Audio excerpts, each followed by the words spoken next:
안녕하세요. 저는 래플 클로즈의 슈퍼파워라는 주제로 발표를 하게 된 그린랩스의 김상현입니다.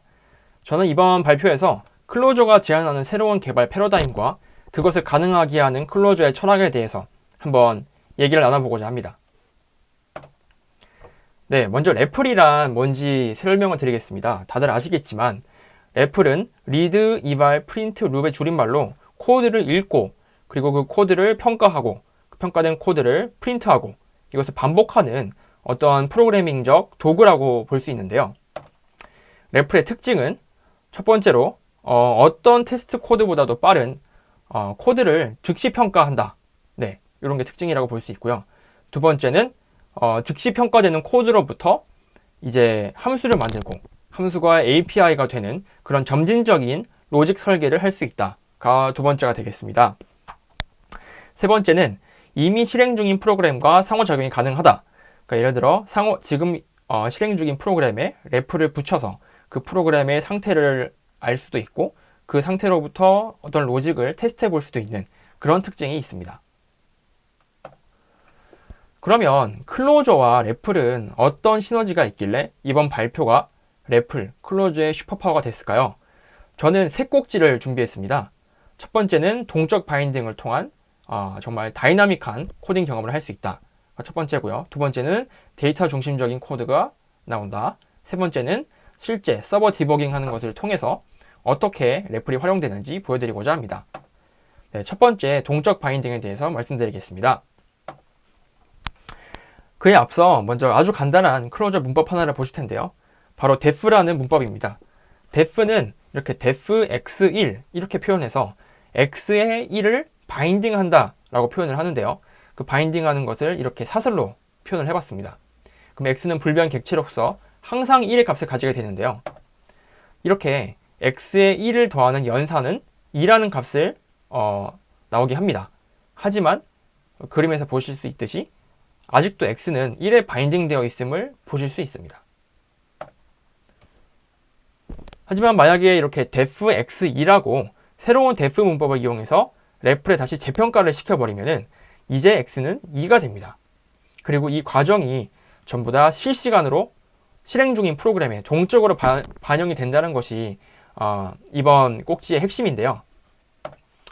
이걸 좀 더 잘 보여드리고자 제가 한번 시뮬레이션을 준비해봤습니다. 고블린 혹은 엘프, 고블린과 엘프 혹은 용사와 악당이라고 보셔도 되고요.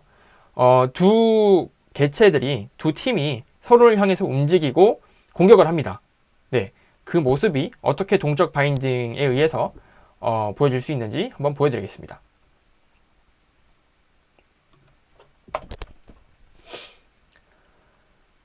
네, 보시는 바와 같이 초록색이 엘프고요. 빨간색이 고블린입니다. 이렇게 서로를 향해서 움직이고요. 그리고 공격을 합니다. 공격을 하고 HP가 다 없어지면 죽겠죠. 네, 이런 시뮬레이션이고요.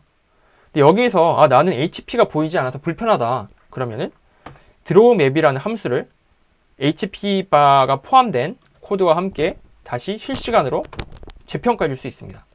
네, 그러면 이렇게 초록색, 지금 까만색은 거의 HP가 없는 거고요. 빨간색, 초록색 이렇게 보이죠. 이렇게 HP가 다 없어지면 죽게 됩니다. 그리고 나는 이 표현이 아이콘이 너무 단조롭다. 난 좀 더 예쁜 아이콘을 가지고 싶다. 그러면은 새로운 아이콘을 그려주는 함수를 코드에 포함시킨 뒤 동적으로 평가를 해주면 이렇게 바뀌는 것을 보실 수 있습니다.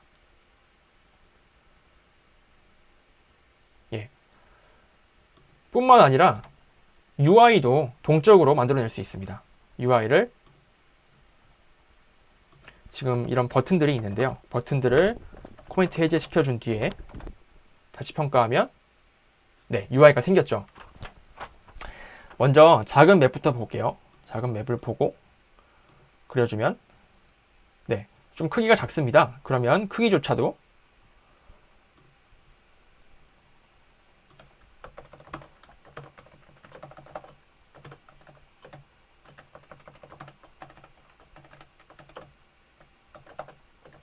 이렇게 키워줄 수 있습니다. 네, 아까 시뮬레이션과는 다르게 좀 재밌는 걸 해봤는데요. 모든 상태를 스냅샷으로 저장을 하고 있고 이 슬라이드 바로 탐색을 할 수 있습니다. 그러면 흡사 타임 트래블을 하듯이 시간의 앞쪽으로 갈 수도 있고 다시 반대로 과거로 돌아가 볼 수도 있습니다. 네, 다시 로딩을 해보겠습니다.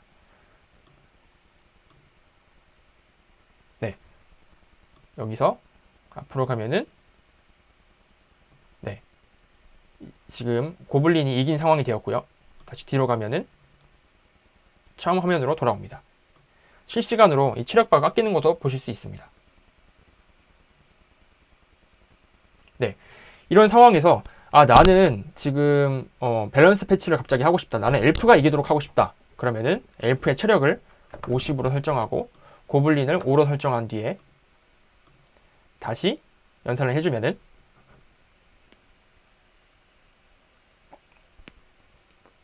네, 이렇게 움직여 봤을 때 이번에는 엘프가 이긴 거를 보실 수 있습니다.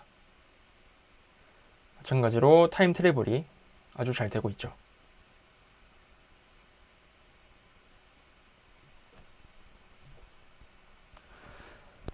네, 제가 방금 뭘 한 건지 간단하게 설명을 드리자면 드로우 맵이라는 함수는 시뮬레이션을 그려주는 역할을 합니다. 그 안에서 다른 코드들을 동적으로 추가하거나 제거 후에 다시 래플에 평가시키면은 그 결과가 실시간으로 실행 중인 프로그램에 반영이 되게 됩니다. 그래서 즉각적인 피드백으로 되게 동적인 경험을 할 수 있게 되는 것이죠. 네, 이런 동적 바인딩 시뮬레이션이었습니다. 다음으로는 데이터 중심적인 코딩이 가능하다라는 내용에 대해서 얘기해 보려고 하는데요. 데이터 중심이란 우리가 코딩을 할 때 객체가 아닌 데이터를 직접 다룬다는 얘기기도 하고 그 데이터가 불변인 어떤 값이라는 얘기기도 합니다. 이 그림은 이렇게 말랑말랑한 동적 언어에서는 이게 객체가 아닌 데이터를 직접 다루는 이런 경험이 차력으로 작품을 만드는 거랑 비슷하다라는 느낌이 들어서 이렇게 표현을 해봤는데요. 첫째로는 되게 자유도가 높고 재밌습니다.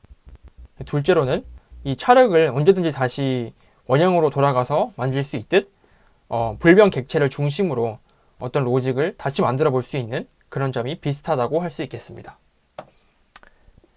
데이터 중심 개발은 제가 영화 API를 한번 다루면서 한번 라이브 코딩으로 보여드릴 텐데요. 영화진흥위원회의 영화인 리스트 API를 한번 활용해 보겠습니다. 그럼 보겠습니다. 네, 지금 보시는 이 플레이 버튼이 래프를 시작하는 어떤 버튼인데요.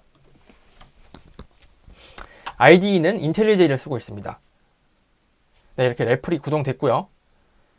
이제 여기에서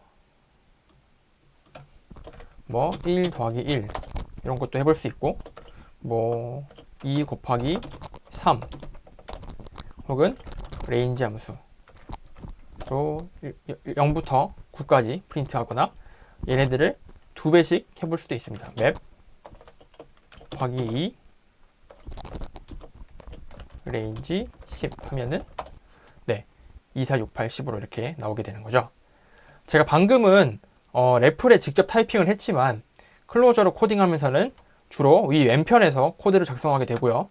이 작성한 코드를 Shift Command P 같은 단축키를 통해서 바로 래플로 평가해 볼 수 있는 그런 흐름으로 가게 됩니다. 네, 그러면 영화 API를 한번 볼 텐데요. 무비 펄센스라는 곳에 5,000명의 영화인의 정보가 들어 있습니다. 먼저 보겠습니다. 네임스페이스를 이동해 주고요.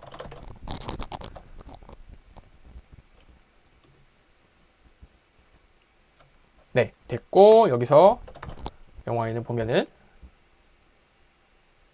이렇게 굉장히 많은 영화인들의 리스트를 볼 수 있습니다.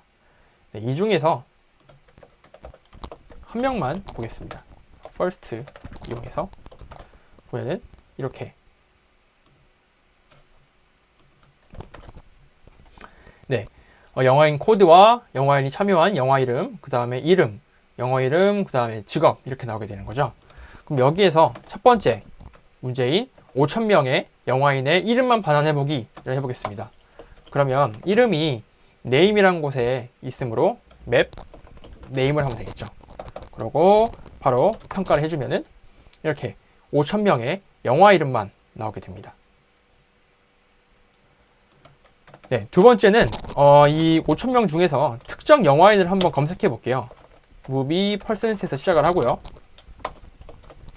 검색이란 먼저 필터링을 해야 되기 때문에 필터 함수를 이용해서 이병헌님을 한번 검색해 볼까요? 그럼 이병헌 치고 요게 이름과 매칭이 돼야 되므로 이렇게 한 뒤에 필터링 된 사람 중에 가장 첫 번째 사람을 가져와 보고 이 코드를 평가해 보면은 같은 부호가 빠졌네요. 그리고 평가해 보면은 이런 식으로 영화배우, 영화인 이병헌 님이 검색이 되었습니다. 근데 여기서 만약에 나는 이 리스트 중에서 어떤 이름으로든 찾을 수 있는 함수를 만들고 싶다 라고 하면은 굉장히 간단합니다. 그 함수의 이름을 일단 defn으로 일단 함수의 정의를 해주고요. 그 다음에 search by name이라는 함수에 name이란 파라미터를 갖는 함수를 만들어 보았습니다. 그리고 여기에 아까 적었던 이 코멘트 블록 안에 있는 이 코드를 그대로 복사해 줍니다. 네, 그리고 이 이병헌이 아니라 name이 돼야 되겠죠. 네, 그리고 이 함수를 평가해 주고요. 그러면 이제 search by name을 바로 쓰실 수 있습니다. 그러면 search by name 하고 이병헌 한 뒤에 얘를 평가해 주면 네, 바로 나오게 되죠. 다른 사람도 한번 봐볼까요? 혹시 김남길 배우를 보겠습니다. 김남길 치고 평가를 해주면은 이렇게 김남길 배우도 검색이 되는 걸 볼 수 있습니다. 네, 세 번째는 영화인의 세부 직업별 빈도를 볼 텐데요. 먼저 데이터가 어떻게 생겼는지 다시 보면은 무비 펄센스에서 첫 번째 것만 가져와서 보겠습니다. 이 롤이 바로 그 직업이 되겠죠. 그러면 클로저의 코어 함수 중 하나인 그룹 바이를 사용해 볼게요. 그룹 바이는 말 그대로 어떤 컬렉션에서 특정한 요소를 기준으로 그룹핑을 하는 함수입니다.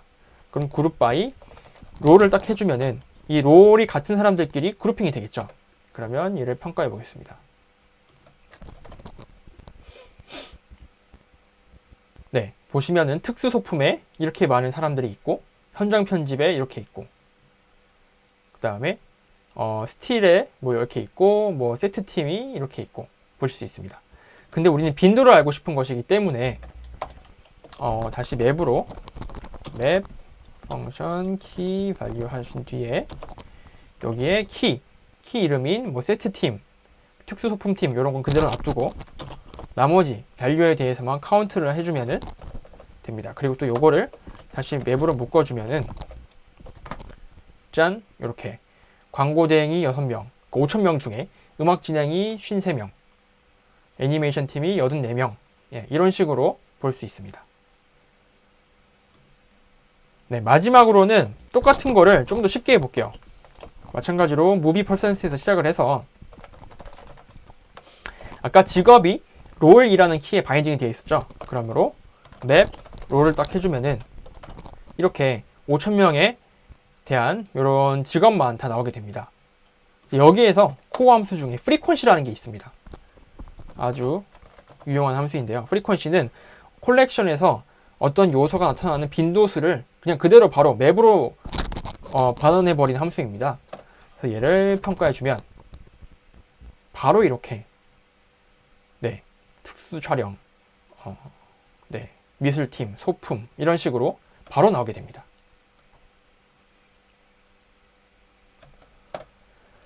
네, 방금 라이브 코딩을 통해서 이제 맵을 통해서 원하는 키에 대한 값만 가져올 수도 있고요. 또 해보지는 않았지만 소팅도 할 수 있을 것이고요. 또 그룹 바이를 통해서 이렇게 원하는 형태로 모으기도 해봤습니다. 포인트는 항상 불변 데이터가 중심이었다는 거고요. 그러니까 데이터를 숫자 같은 값으로 취급을 해가지고 여러 로직들을 바로바로 테스트해 볼 수 있다는 점, 그리고 또 이것이 클로저의 불변성이 빛을 발하는 순간이라는 것 기억해 주시면 감사하겠습니다.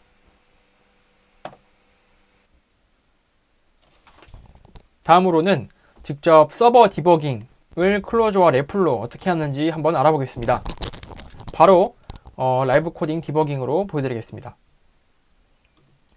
네, 먼저 아까 화면에서 서버 쪽으로 다시 한번 이동할 거고요. 굉장히 간단한 서버를 한번 만들어 봤습니다. 그래서 다시 이 서버를 띄워 보겠습니다. 네, 서버가 떴고요. 그러면 화면을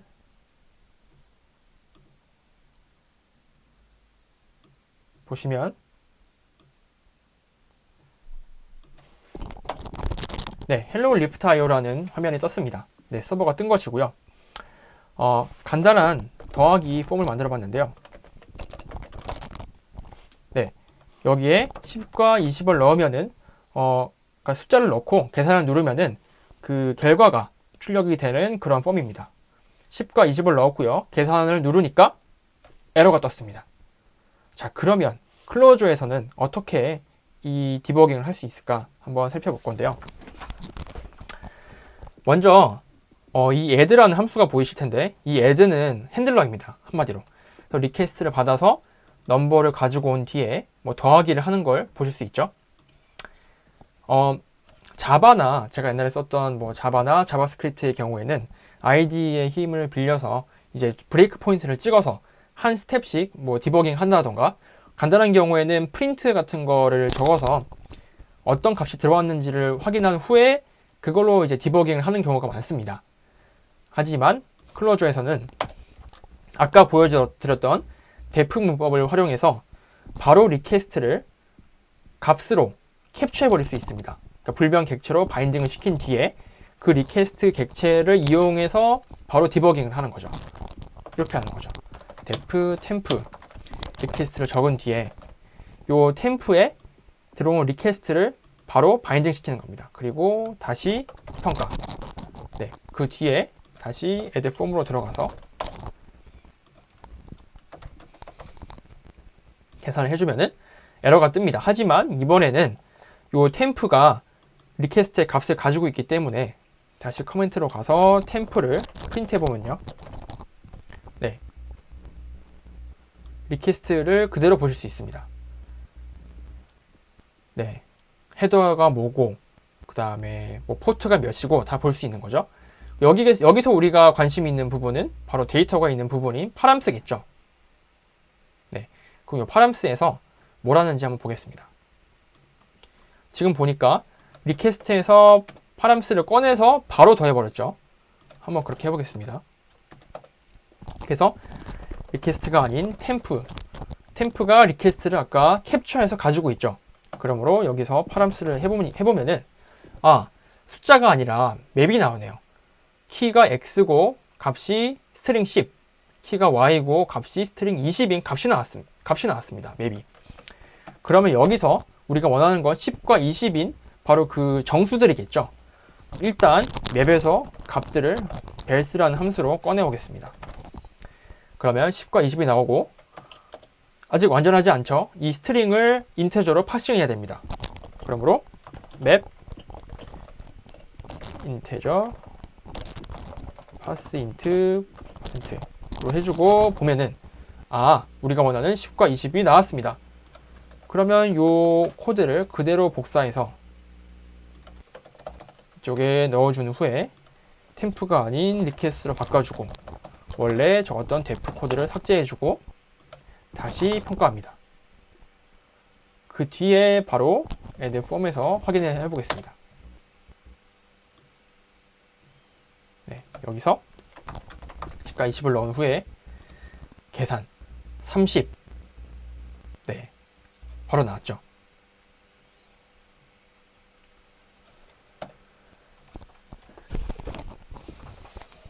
네, 방금 한 게 무엇이냐? 코멘트 블록에서 코드를 작성했고요. 그리고 레플에서 그 코드를 테스트했고요. 그리고 테스트가 완료된 코드를 바로 함수로 넣어서 즉각적으로 서버에 반영을 해보았습니다. 이거를 계속 반복하면은 바로 제품이 만들어지는 것입니다.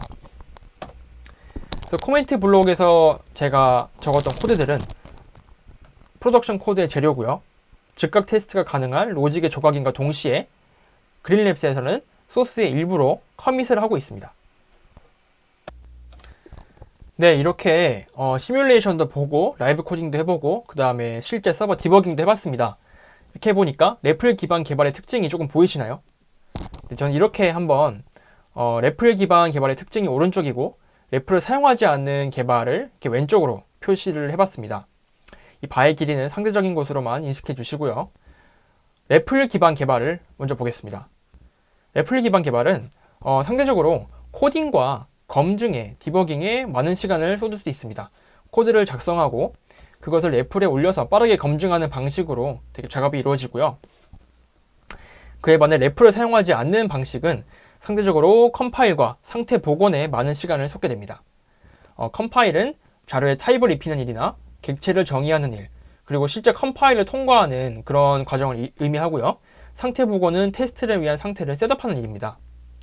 대신 검증하는 시간하고 테스트 코드를 돌리는 시간이 같다고 치면은 굉장히 짧은 시간이 걸리게 되겠죠. 네.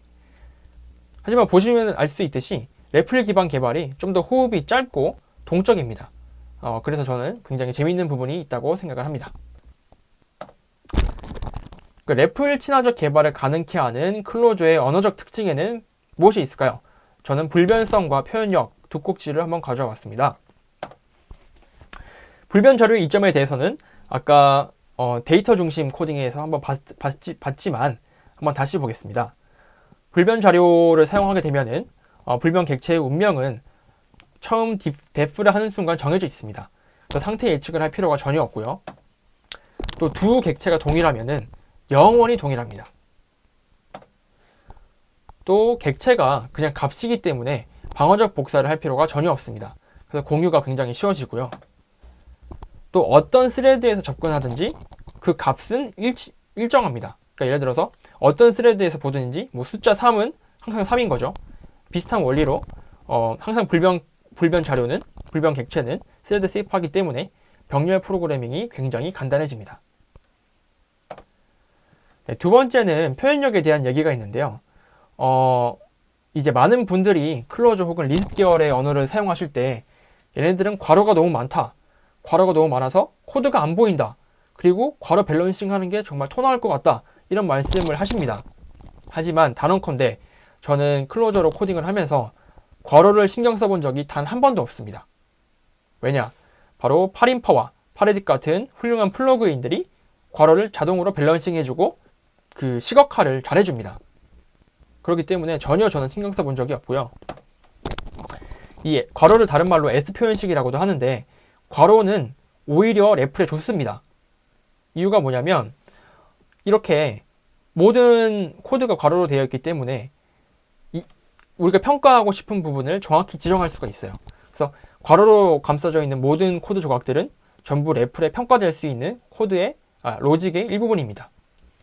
하지만 괄호가 없이 이렇게 일반 다른 언어로 되어 있는 코드에 대해서는 심지어 그 코드 조각이 뭐 중괄호, 대괄호 혹은 서괄호 등으로 뭐 감싸져 있다고 하더라도 어디서부터 어디까지를 긁어서 래플에 이발리에이트 시켜야 되는지 굉장히 불분명합니다. 하지만 괄호로 되어 있으면 그런 걱정을 전혀 할 필요가 없는 거죠. 네, 이렇게 래플과 클로저와 래플은 처음 그 시뮬레이션에서 보여드렸듯 굉장히 다이나믹합니다. 그리고 영화 API로 보여드렸듯이 데이터 중심적으로 코딩을 할 수 있고요. 또 시험과 디버깅으로 보여드렸듯이 되게 동적으로 빠르고 재밌게 디버깅도 하실 수 있습니다. 이런 클로저에 대한 저의 사랑이 조금이나마 전해졌기를 바라면서 이번 발표를 마치겠습니다. 감사합니다.